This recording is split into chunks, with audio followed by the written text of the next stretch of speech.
like this lake of calmness in his eyes. I was compelled to look at him. It wasn't like I wanted to look away from him.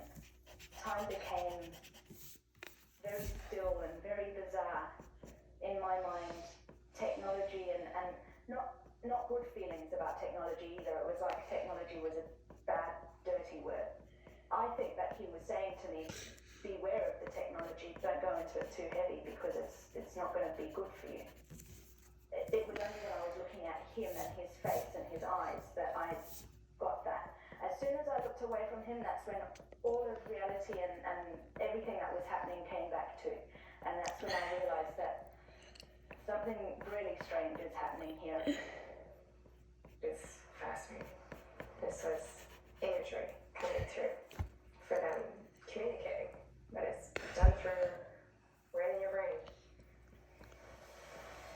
You were saying that you thought that maybe you were trying to tell us something, like about the future. Can you say more what it was, or what was it like?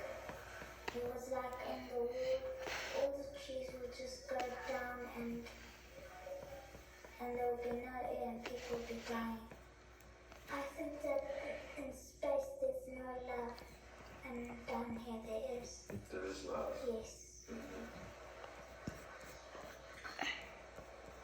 Is there anything we can do with that love as far as taking care of the earth? You talked about the message that we don't take care of the earth. No. Why not? Well, several of them talked about a message being transmitted through the eyes, that the beings were trying to tell us something.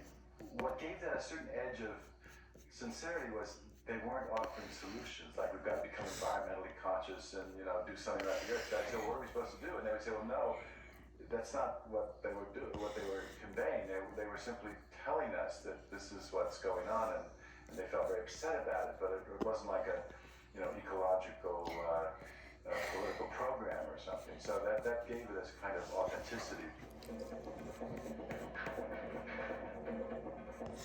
At first, with no news coverage, took it seriously. I leave you to check for little green men and flying saucers. And then, when writers got hold of it, it got very serious. There was a bit of a buzz, right? It was all in the news and everything. You had people that knew about the school from all over. Not just in Zimbabwe, but it was all over the world. Ariel school in half uur rijden van de hoofdstad Harare. And the understandable world, an unusual visitor called into a Zimbabwean playground. Something major has happened in Africa. A unique mass encounter between aliens and school children. Welcome back. Somebody started off as a skeptic, Pulitzer Prize winner and all the rest of it, and actually been and all the rest of it. The people you interviewed at great length and talked to you about their encounters with aliens, that they were actually telling the truth. There is something out there trying to contact. There's some kind of authentic mystery here, which my training in psychology just hasn't prepared me for. With all the skill that you have, and you're a top American psychiatrist at Harvard, you would be able to tell when people were telling fibs. That's what I'm supposed to be trained to do, is to distinguish between fantasy, dream, psychosis, or authentic experience. And this has all the marks of authentic experience. So we just stared at it, and we heard this flute, sort of like a flute noise. Then I saw this black figure running in slow motion, and then I didn't want to see it, so I looked away, and I looked again, and it wasn't there anymore. When you looked at those children, they were absolutely credible. And you can look at their faces, even on television, you can look at their faces and know if they're bullshitting or not. And they weren't. And we came away convinced that an extraordinary event occurred here, one of quite unique, I think, in UFO history. That if there's anything that could convince a skeptical, closed-minded public that some kind of intelligence that is not, as the headmaster said, of this world, then this event should persuade people.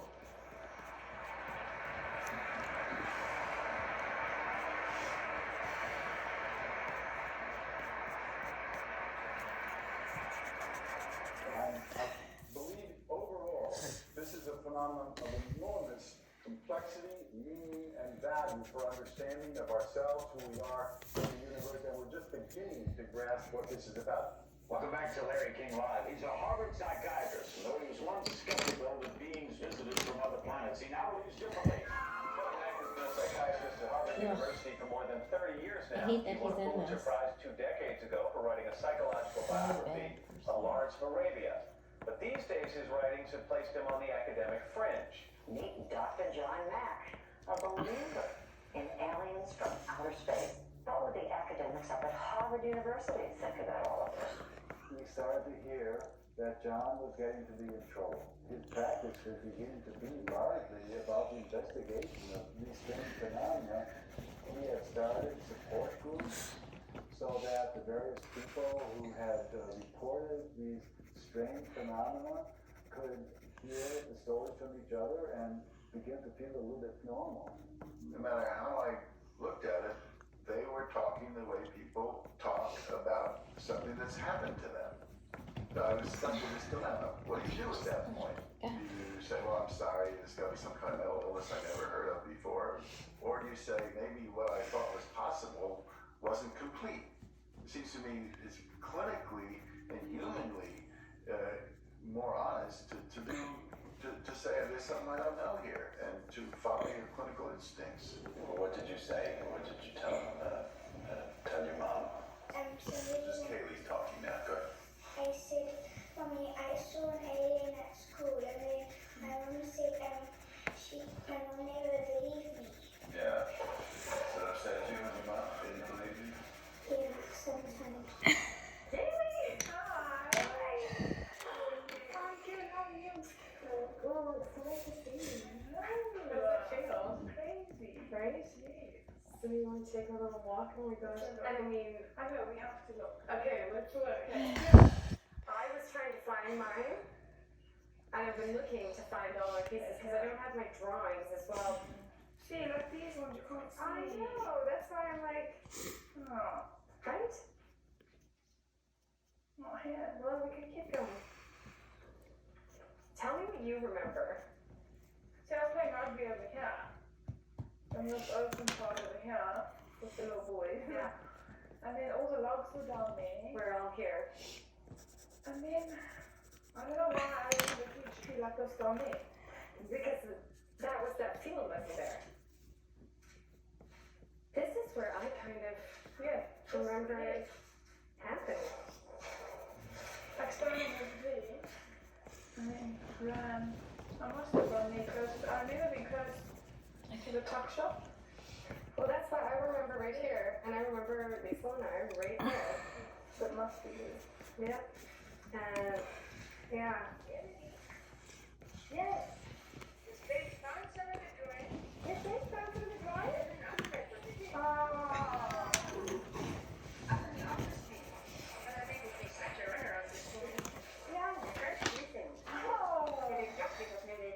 Oh, how exciting, right? I don't mind it. I really hope mine's there too. Oh my gosh. You must be kidding me.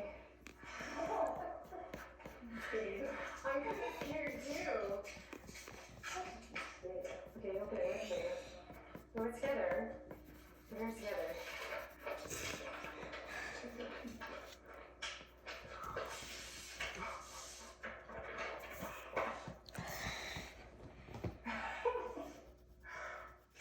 Oh my gosh. I'm sure we can't see it very nice, but I'm sure that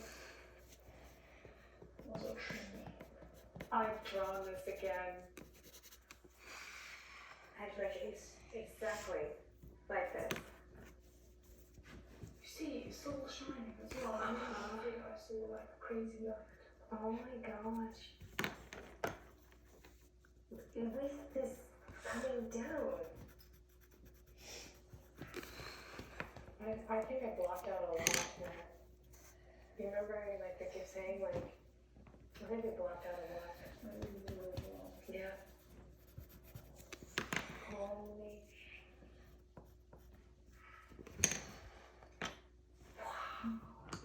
I don't know, I think a lot of people like don't believe us.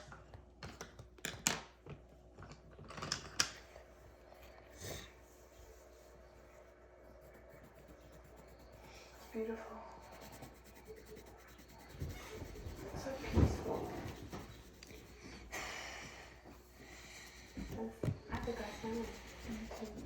You know, I've been so terrible. She wants to see you. She's a little hurt because she feels like the students have avoided this place for such a long time. Oh, you see, that's the thing. It's like, I know. what happened? I know. I think that's why I made come. I didn't want to deal with it. Coming here and remembering all this. I think that's the honest God's truth that why I didn't come. Yeah. So 2 years later. We still have the same story. But that's the funny thing, it's like I don't know what's true. The light on my picture, which I don't even remember drawing. It's there. And I drew that.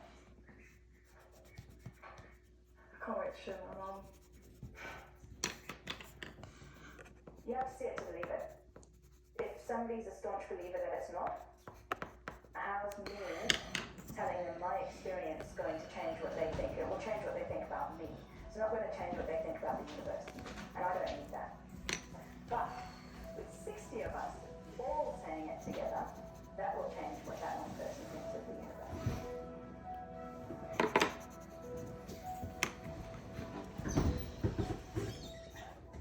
Many of you are going to think my guests today have lost their minds. To be honest, their stories do sound really crazy. But we were intrigued by this man. He's Dr. John Mack, who does believe their stories. The president's lawyer said, what do you think it's like for the dean of the medical school to see one of his professors on Oprah Winfrey saying that men, women, and children are being taken by little green men? It does reflect, I think, the anxiety that this caused. Well, is the profession embarrassed when one of your colleagues puts forward theories like this? Oh yes, we're very embarrassed for the profession and a little worried about John himself. What, he's gone off the rails? Well, John is a man of great gift and great intelligence, but he's also a man who tends to take on enthusiasms, and this time he's gone too far. We're worried about him. We hope he'll pull himself together and come back. I sensed that I ought to try to get ahead of the curve on the high exposure that I had. But I was too late. There was something afoot. They were putting together a committee to look into the work and see if I had maintained the standards of the Harvard Medical School. I am Arnold Relman. I am a physician. I was asked by the dean of the Harvard Medical School to look into John's activities. In view of all the publicity and the fact that John was using the Harvard Medical School's name quite liberally and implied that Harvard Medical School was somehow sponsoring what he was doing, the dean wanted to know, what is he doing? His research is shattering preconceptions about alien abductions. He studied over 100 people and is convinced they're telling the truth. John, you have a very high profile, and the fact that you're a professor at Harvard tends to make people believe you. And do you think you could be seriously misleading people about what's going on here? The concern is, what is his relationship to the subjects? Is their psychological welfare being protected? And is this a violation of medical standards?